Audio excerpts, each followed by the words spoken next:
Magandang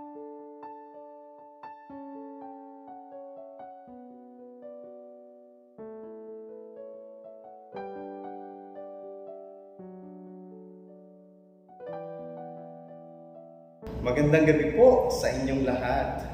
Sa lahat po ng ating mga taga-subaybay, sa lahat po ng mga nagiging bahagi ng ating pong pagbubulay tuwing ating Unplugged Midweek Devotions, nagpapasalamat po kami sa inyo. Hindi natin maitatanggi na may mga panahon sa buhay natin na naliligalig tayo. Yung hindi na natin malaman kung ano yung gagawin natin at kung saan tayo pupunta para masolusyonan yung mga problema. Ako, meron po akong magandang balita sa inyo. Ngayon pong gabing ito ay titingnan natin kung paano ba natin kung pwede mapagtagumpayan ang mga pagkaligalig natin sa ating buhay. Samahan po ninyo kami sa ating pong pagbubulay dito sa Unplugged Midweek Devotions. Ang pangkalahatang paksa po natin para sa buwan ng Agosto ay Kailangan Kita, Panginoon. At para po sa gabing ito, ang ating pong pag-uusapan ay Naliligalig po ako, Panginoon.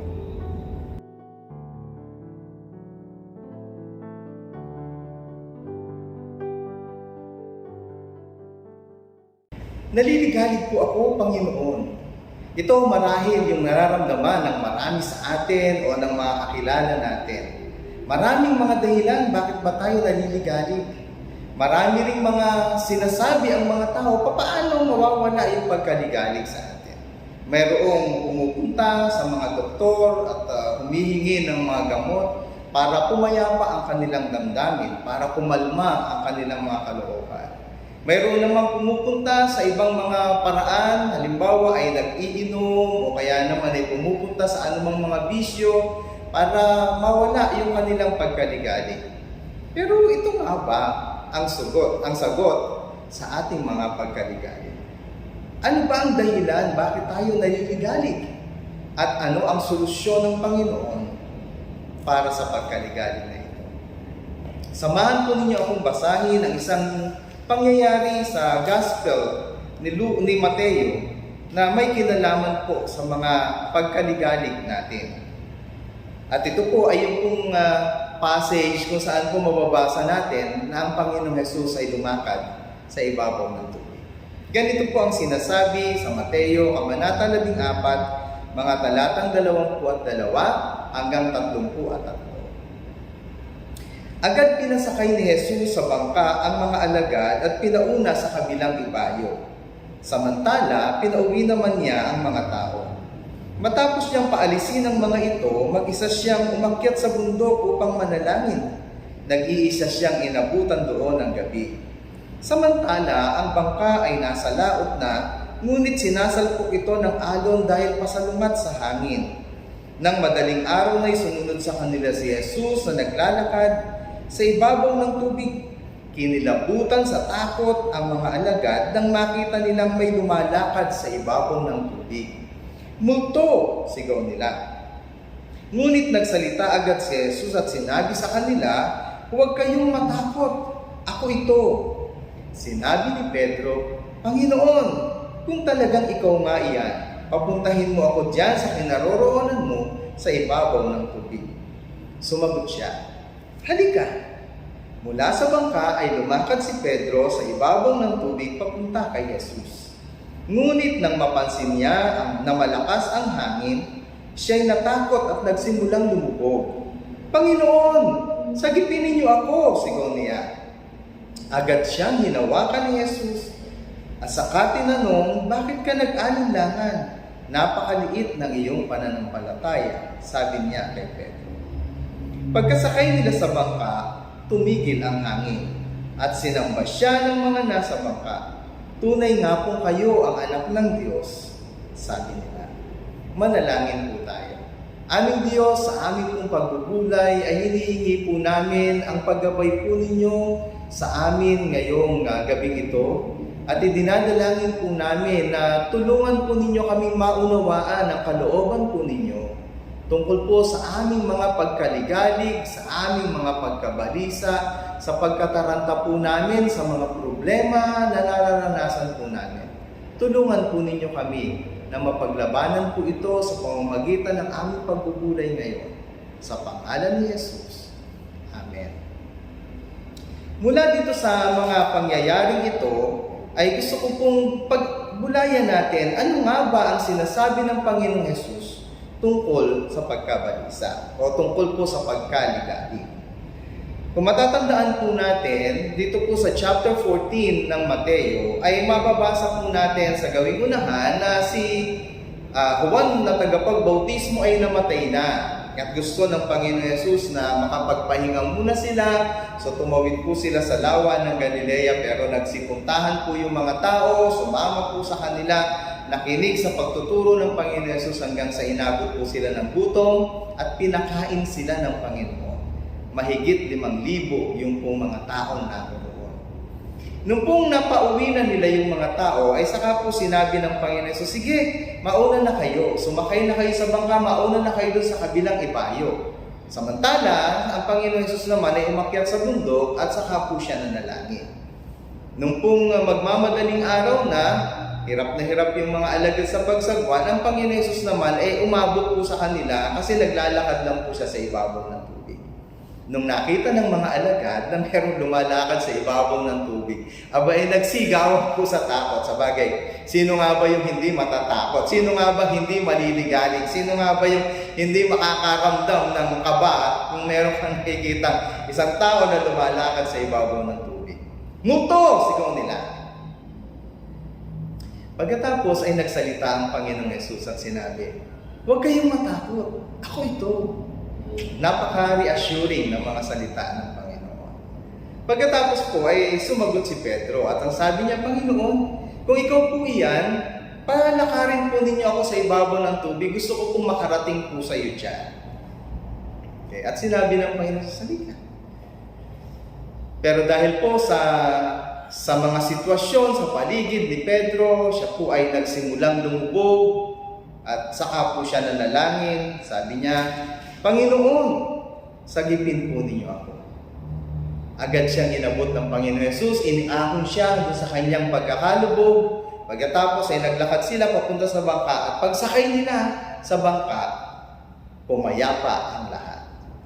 Tumigil ang hangin, nawala ang kanilang pagkaligalig at pagkabalisa. Bakit nga ba tayo naliligalig? Dito po sa mga talata, ang unang makikita po natin na pagkaligalig ng mga alagad ay yung kung sila po ay natakot. Ang takot ay nagdudulot sa atin ng ligalig.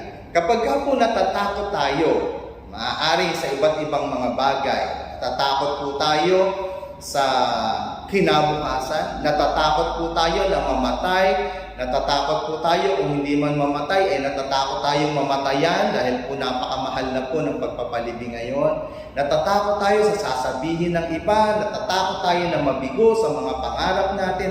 Ang dami pong mga takot ng mga tao ngayon. Sa katunayan, ang isa po sa mga suffixes na madalas idinudugtong sa mga salita ay yung pong salitang phobia, na ang ibig kong sabihin ay takot o isang matinding takot. Halimbawa po, arachnophobia, takot sa gagamba. Altophobia, takot po sa matataas na mga lugar. At kung ano-ano pa pong mga phobia po yan. Dahil sa takot ng mga tao, ay nawawalan sila ng kapayapaan sa buhay. Dahil po sa takot natin, nawawala po yung kapanatagan. Naliligalig tayo. Naguguluhan tayo, natataranta tayo sa kung ano ang gagawin natin kasi natatakot po tayo. Pero ano po ba ang sagot ng Panginoong Jesus sa mga pagkatakot? Sabi po sa talatang 26 at 27 ay ganito, kinilabutan sa takot ang mga alagad nang makita nilang may lumalakad sa ibabaw ng tubig. Multo, sigaw nila. Ngunit nagsalita agad si Jesus at sinabi sa kanila, huwag kayong matakot. Ako ito. Ang solusyon ng Panginoong Jesus sa ating mga pagkatakot ay ang i-offer niya ang kanyang sarili available para po lapitan natin. para po ibinibigay niya ang kanyang sarili para kung anuman yung mga takot na nararanasan natin ay papayapain po niya ito. Hindi po ba siya ang nangako? Ang sabi po niya, kapayapaan ang iniiwan ko sa inyo. Ang aking kapayapaan ang ibinibigay ko sa inyo. Hindi ito katulad ng ibinibigay ng sanlibutan. Huwag kayong mabalisa, huwag kayong matakot, ang sabi ng Panginoon Hesus sa Juan 14:27. Mga minamahal na mga kapatid, ano po bang takot na nararanasan natin ngayon? Ang sa palagay ninyo ay hindi kayang tugunan ng Panginoong Hesus. Nung sinabi ng Panginoong Hesus, huwag kayong matakot, meron po siyang reason kung bakit po pwede tayong hindi matakot. Ano po yung idinugtong niya? Ako ito. Wala kayong dapat ikatakot kung kasama ninyo ako. Kung ako ito na lumalapit sa inyo at nag-o-offer ng aking sarili sa inyo para tutulungan ko kayo kung lalapit kayo sa akin, wala kayong dapat ikatakot. Kung ano man yung mga takot na gumugulo sa ating mga kalooban ngayon, mga minamahal na mga kapatid, pwede po tayong lumapit sa ating Panginoon. Ang pangalawang dahilan bakit po tayo nagkakaroon ng ligalig, bukod po sa pagkatakot, ay yung pong pag-aalinlangan. Yung pong kawalan po ng tiwala. Okay, halimbawa po, sa ating pong mga kaibigan, bakit po nagkakaroon tayo ng problema sa relasyon natin sa mga kaibigan? O kaya naman bakit tayo nagkakaroon ng problema sa relasyon natin sa ating boyfriend, girlfriend, o sa ating asawa? Kapag po meron tayong pag-aalinlangan, bakit po merong matitinding mga selosan na nangyayari? Magkaibigan man po yan o mag-asawa o mag-boyfriend man yan. Bakit po? Kasi po meron pong pag-aalinlangan, may pumapasok na pagdududa, may pumapasok na pag-iisip ng negatibo sa mga relasyon na kinabibilangan po natin.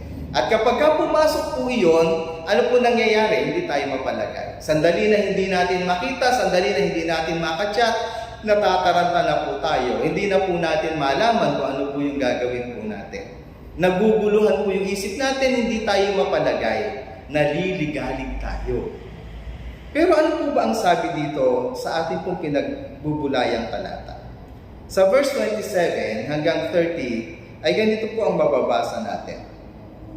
Ngunit nagsalita agad si Jesus at sinabi sa kanila, huwag kayong matakot, ako ito.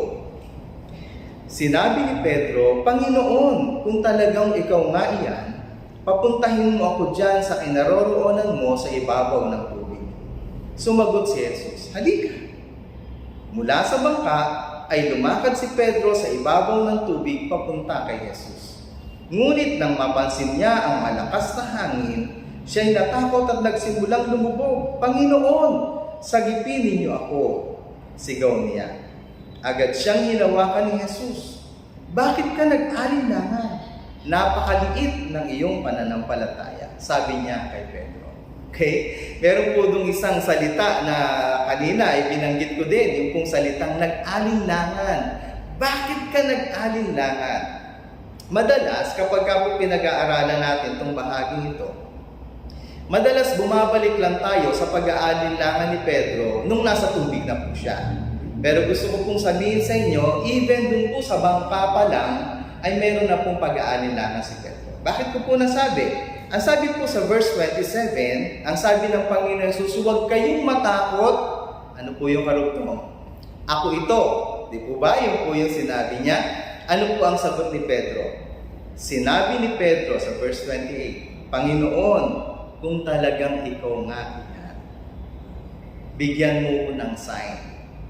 Panginoon, kung talagang ikaw yan, gawin mo nga para sa akin ito.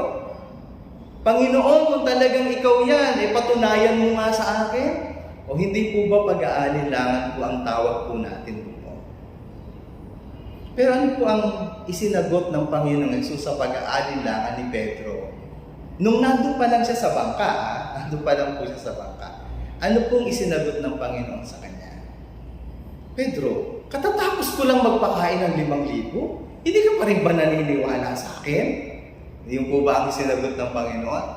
Hindi po. Ang sabi ng Panginoon, halika. Ang sarap nun. Sarap nun.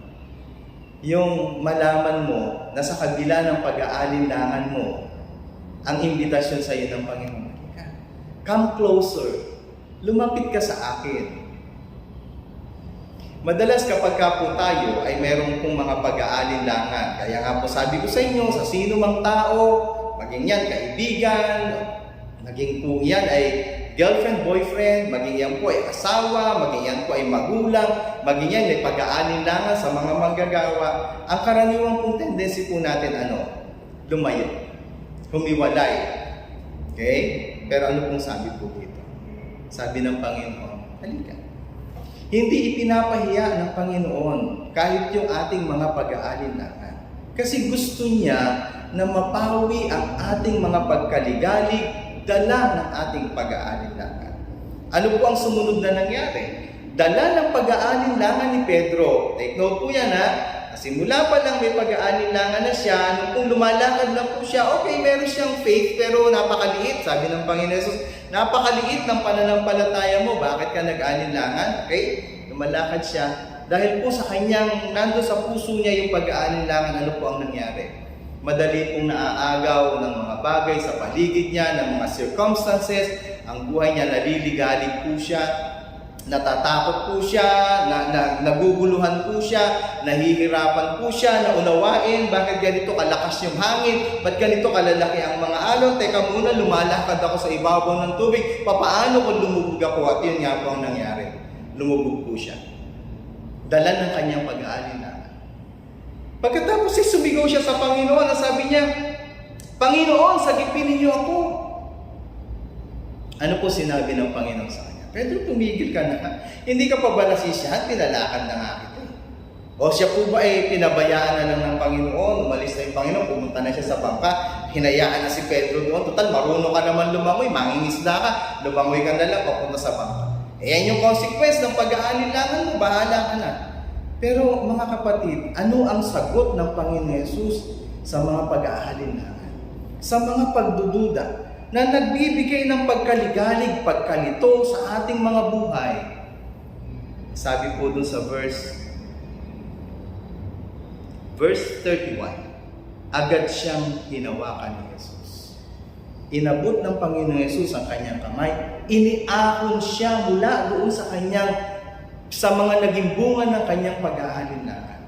Iniahon siya ng Panginoon doon sa pagdududa, iniahon siya ng Panginoon doon sa pagkalito, iniahon siya ng Panginoon sa pagkaligalig. Hinawakan ng Panginoon ang kanyang kamay at inalalayan siya para makalakad at bumalik doon sa bangka. Mga minamahal na mga kapatid, maaaring tayo ay nag-i-struggle ngayon. Okay? Dahil po ang dami nating mga duda. Dahil po ang dami nating yung pag-aalinlangan. Minsan nag-aalinlangan tayo sa mga kasama natin. Totoo kaya ang sinasabi niya? Totoo kaya gagawin niya ito? At kung minsan, o siguro madalas, nag-aalinlangan tayo sa mga sinasabi ng Panginoon sa atin. Minsan nag-aalinlangan tayo kahit kaharap na natin ang Panginoon at malayang kumikilos sa buhay natin. Minsan nag-aalinlangan tayo sa Diyos kasi kahit na katatapos niya palang gumawa ng himala sa buhay natin. Pero tandaan po natin ito. Hindi na o-offend ang Panginoon sa mga tao, sa mga mananampalataya na nag-aalinlangan sa Kanya. Ano pong nararamdaman niya? Naaawa po siya. Nagmamahal po siya sa mga anak niya na ito. At kung dumating man yung panahon na nagbunga yung kanilang pag-aalinlangan ng hindi maganda sa buhay nila, nakalaan ang Panginoon para iunat ang kanyang kamay, abutin tayo at iahon mula doon sa pagkakalubog natin sa maling bunga ng ating mga pag-aalinlangan.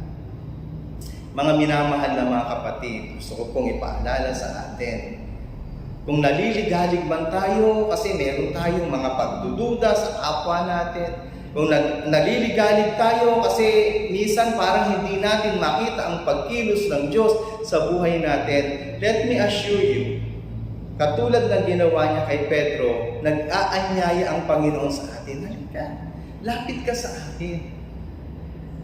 At kung sakali mang mag-fail pa rin tayo sa kabila ng imbitasyon ng Panginoon, sabihin lang natin, Panginoon, sagipin po ninyo ako.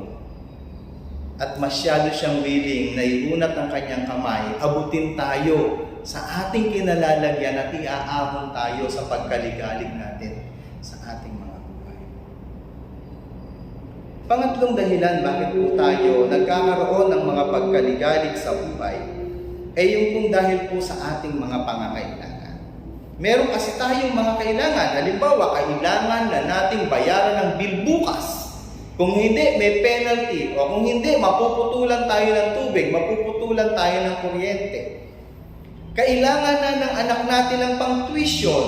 Kung hindi, hindi siya makaka-enroll. Kung hindi, mahihinto siya sa pag-aaral. Okay?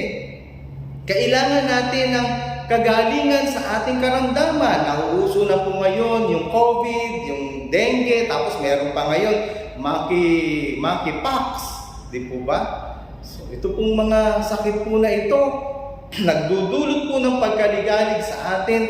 Bakit? Kasi kailangan nating magtrabaho at kung tayo tatamaan ng sakit na ito, mahihinto tayo sa pagtatrabaho. Kung tayo po ay hindi naman permanente sa trabaho natin, no work, no pay pa tayo, lalo na po tayong kakabahan doon po sa ating mga sitwasyon sa buhay.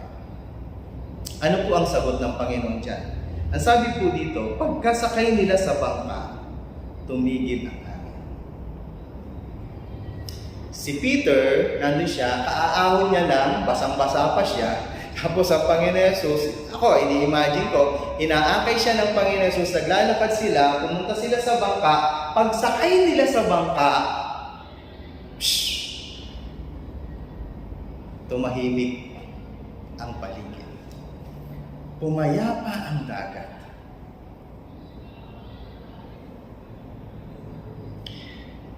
Kailangan ng mga alagad ng oras na iyon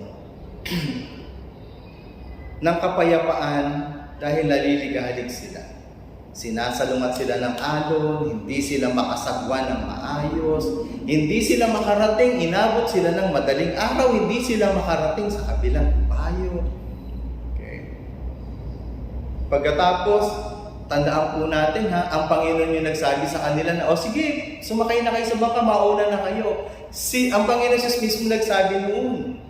Pagkatapos dahil sa pagsunod nila sa sinabi ng Panginoon, nalagay sila sa ganong sitwasyon, naliligalig sila, namumroblema sila. Okay? At kung minsan meron tayong mga pagsunod sa Panginoon na napupunta tayo sa mga pagkaligalig sa buhay. Pero ano po ang sinasabi ng talata? Pagsakay nila sa bangka. Bakit naliligalig sila doon sa unahan ng kwento? Bakit hindi nila mapagtagumpayan yung malakas na alon na sumasalungat sa kanila? Bakit si Peter lumulubog sa tubig? Bakit si Peter natatalo ng pag-aalinlangan? Bakit silang lahat nagsisigawan ng multo-multo? Okay? Bakit po? Ano po yung wala? Ano po yung kulang? Na siyang nagpaiba doon sa end ng story. Wala si Jesus sa bangka. Pero nung naglakad si Peter, silang dalawa ay sumakay sa bangka. Ano po nangyari? Pumayapa ang dagat. Tumigil ang mga kabalisahan. Tumigil ang anumang kaguluhan sa puso. Tumigil yung mga bagay na nagbibigay ng ligalig sa buhay ng mga alagad. At ako po ay naniniwala, minamahal na kapatid, na ito rin ang gusto ng Panginoon sa buhay mo. Na ang gusto ng Panginoon, pumayapa ka. Na ang gusto ng Panginoon, anumang nagliligalig sa iyo, ay mawala sa buhay mo. At hindi lang po yan. Sa pagtatapos ko, meron po akong ilang mga verses na gusto ko pong basahin na meron lang po akong i-emphasize na isang salita. Ganito po ang sabi sa verse 27, ngunit nagsalita agad si Jesus at sinabi sa kanila, huwag kayong matakot, ako ito. Pagkatapos po sa verse 31, Agad siyang hinawakan ni Jesus. Bakit ka nag-alinlangan? At sa verse 32, pagkasakay nila sa bangka, tumigil ang hangin. Ano po yung gusto kong makita natin dito? Yung pong isang adverb, yung pong immediately, o yung pong salitang agad. Kita po ba ninyo yun? Nung natatakot sila, agad na nagsalita si Jesus, papawiin niya yung takot mo agad. Lumubog si Pedro, humingi siya ng tulong sa Panginoon. Ano po sabi dito? Agad siyang hinawakan ni Jesus. Hindi po nagpatagal-tagal, hindi po nagpatumpik-tumpik ang Panginoon. Kahit yan, dahil sa pag-aalinlangan ni Pedro, agad siyang inabot ng Panginoon. At sa verse 32, pagsakay nila, the moment na sumakay sila sa bangka, ano po sabi po doon? Tumigil ang hangin. Umayapa ang paligid. Nawala ang anumang mga pagkaligali. Mga minamahal na mga kapatid, ikaw po na nakikinig po ngayon, anuman yung gumugulo sa isipan mo, nagbibigay sa iyo ng pagkaligali ngayon, ito po yung sasabihin ko sa inyo. Isakay po ninyo, pasakayin po ninyo ang Panginoon sa bangka. Sa inyong mga buhay, hayaan po ninyo siya ang maghari sa buhay po ninyo. Kung hindi pa po ninyo tinatanggap o dinedeklara ang Panginoong Hesus bilang Panginoon at tagapagligtas ng inyong buhay, gawin po ninyo ito ngayon. At kung kayo man po ay nakakaranas ng mga problema ngayon sa kabila, kayo ay mga mananampalataya, maaaring kayo ay merong karamdaman, meron kayong mga kailangang bayaran, na parang pakiramdam nyo ay nalulubog na kayo, kailangan nyo lang gawin. Panginoon, sagipin po ninyo ako. At kung naguguluhan kayo ngayon, nalilighalig yung puso ninyo, ang sabi doon, sumakay sila sa bangka, tumigil ang hangin. Opo. At gusto ng Panginoong Hesus na pumayapa tayo agad. Hindi na po pinagtatagal. Hindi na po pinagpapaliban yung paglapit sa Panginoon para makaranas tayo ng kapayapaan. Nawa po ang kapayapaan ng Panginoon ang siyang maranasan ng bawat isa sa atin at mapaglabanan natin at mapagtagumpayan ang mga pagkaligalig na dumarating sa ating mga buhay. Amen.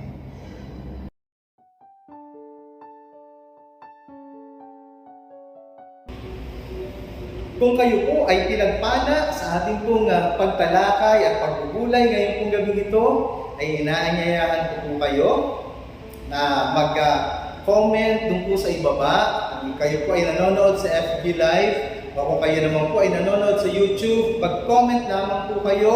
Kung sa YouTube naman, mag-subscribe po kayo at i-like po ninyo yung ating pong video. Malaking bagay po sa amin ito. Makakatulong po ito sa ating pong programa, sa ating pong ministeryo ng pagpapalaganap ng salita ng Diyos.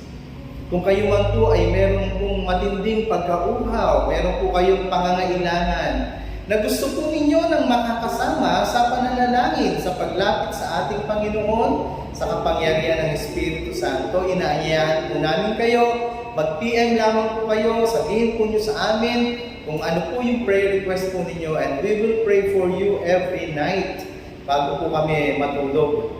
Gayun din po, mga minamahal na mga kapatid, nagpapasalamat po kami doon po sa mga nag-PPM at nagsasabi po sa amin kung kanilang mga prayer request. Kung kayo naman po ay nagnanais na tumulong sa programa po, sa ministeryo po ng Living Water United Methodist Church, pwede nyo pong puntahan dito po sa ating pong GCash. Nakikita po ninyo dyan, sa gawin dyan, nandiyan po yung number na po pwede po ninyong pagpadalhan. O kaya naman, ay mag-PM lamang po kayo kung meron po kayong ibang paraan ng pagpapadala ng tulong sa amin. Welcome na welcome po yan.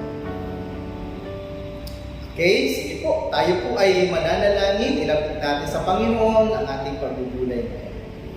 Aming Diyos, sa gabi pong ito, nais po namin magpasalamat sa iyo dahil po meron po kayong provision sa amin para po pawiin ang lahat ng aming mga pagkauhaw. Salamat po sa banal na Espiritu na siya pong tumutulong sa amin sa panahong hindi kami marunong manalangin at hindi po namin alam kung ano po yung sasabihin namin sa aming pananalangin. Salamat po doon po sa assurance na kami po ay merong banal na Espiritu na willing na tulungan po kami sa lahat po ng aming mga pangangailangan. Salamat po aming Panginoon sa patuloy po ninyong pagbibigay sa amin ng kaaliwan sa mga panahong naliligalig po kami.